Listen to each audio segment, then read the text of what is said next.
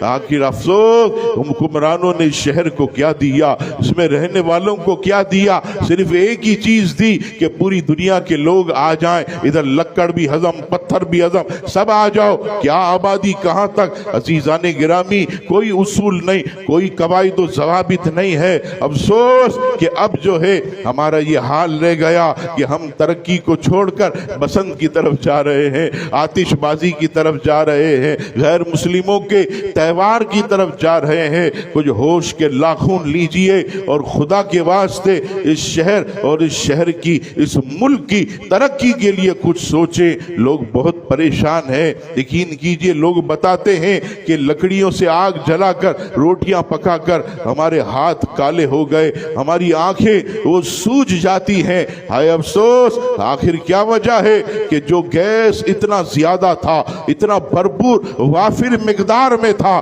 آج کہاں گیا اس ملک سے؟ کس نے قبضہ کیا؟ یہ شرارت ہے۔ اس شرارت کو ختم کیا جائے اور اہل پاکستان کو جو ہے بھرپور طریقے سے جو ہے سہولیات دی جائیں، ان کو تکلیفوں سے نکالا جائے، اس شہر کو، اس ملک کو جو ہے کامیابی کی طرف جو ہے یہ لایا جائے۔ ہمارا بس یہی پیغام ہے، بحر کراچی سے بھی، وزیر اعلیٰ سے بھی، گورنر سے بھی اور پنجاب کی حکومت سے بھی۔ ہم کوئی آپ کو گالی نہیں دے رہے، ہم کوئی بھی جو ہے آپ پر معاذ اللہ آپ پر گولیاں نہیں چلا رہے۔ ہم تو صرف اتنا کہتے ہیں کہ خدا کے واسطے کرنے والے کام کیجئے، نہ کرنے والے کام مت کیجئے۔ اور یاد رکھیے، اگر اللہ کے نبی کے بغض میں ہے، اللہ کے نبی کی نفرت اور عداوت میں ہے، تو پھر کیا ہوا؟ قوم سمود پر جو ہے اللہ کا عذاب آیا۔